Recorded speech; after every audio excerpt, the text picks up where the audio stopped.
Hello everyone, and welcome to Mythstory, the show where we talk about myths from around the globe.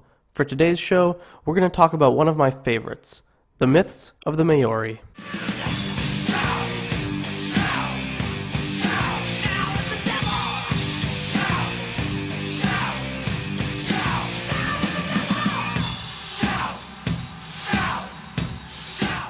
The Maori are a tribe in New Zealand.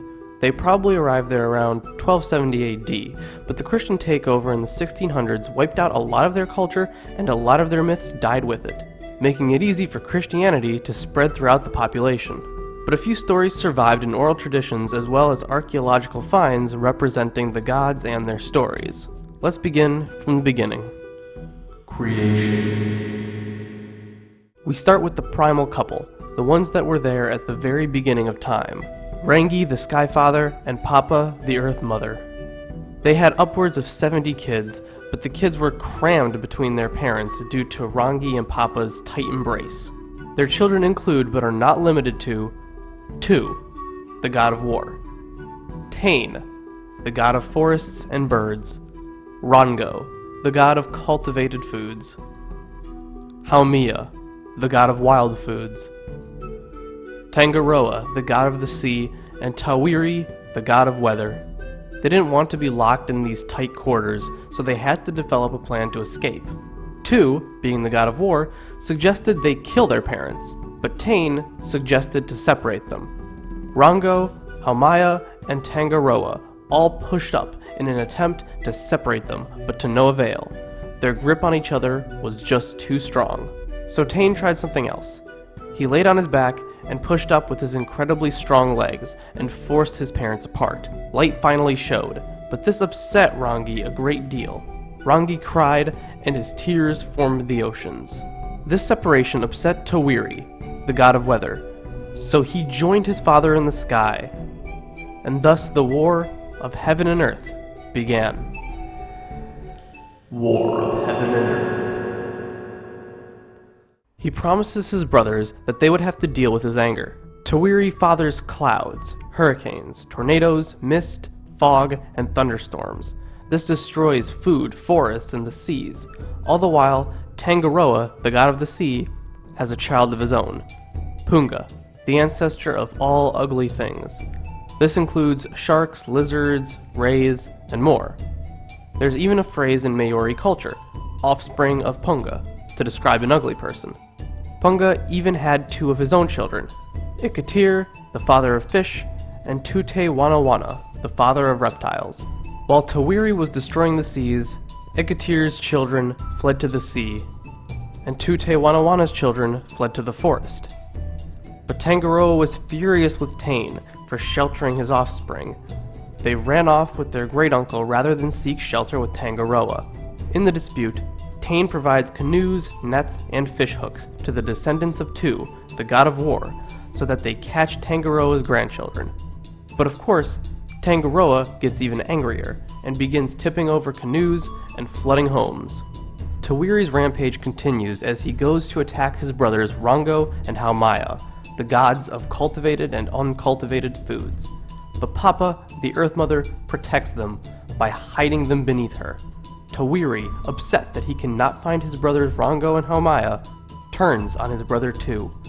But Tu stands up to him and holds his own, forcing Tawiri and his storms to retreat.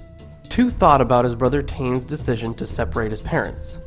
Tu, being the god of war, obviously thinks all his brothers should be killed for this, so he set out to do just that. He made snares to catch birds, the children of Tain. He made nets to catch the fish, children of Tangaroa. As he was walking the earth, he noticed the long hair of his brothers Rongo and Haumea sticking out of the ground.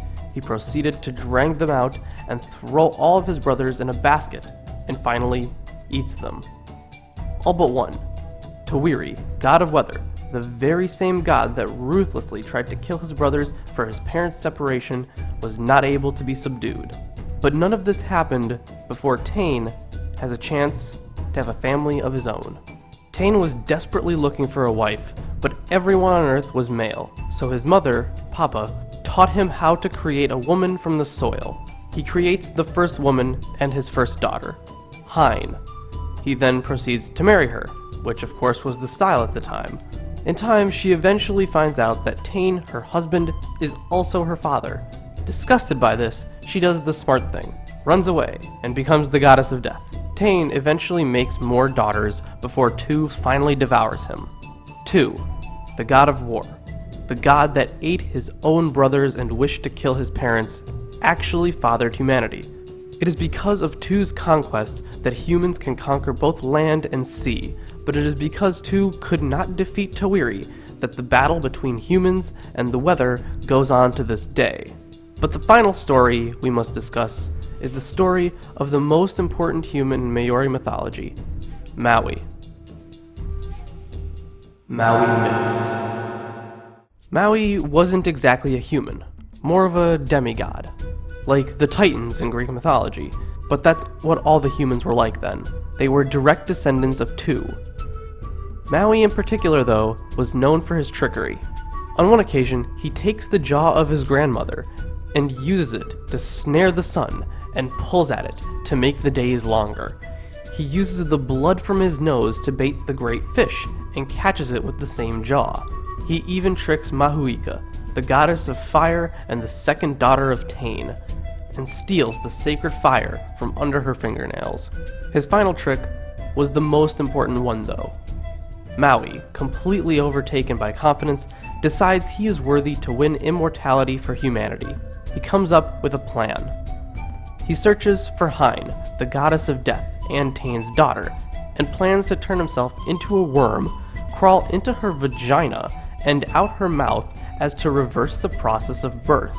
Maui's friend, a bird, laughed at the ridiculousness of this idea when Maui turned himself into a worm and began crawling into Hein's vagina.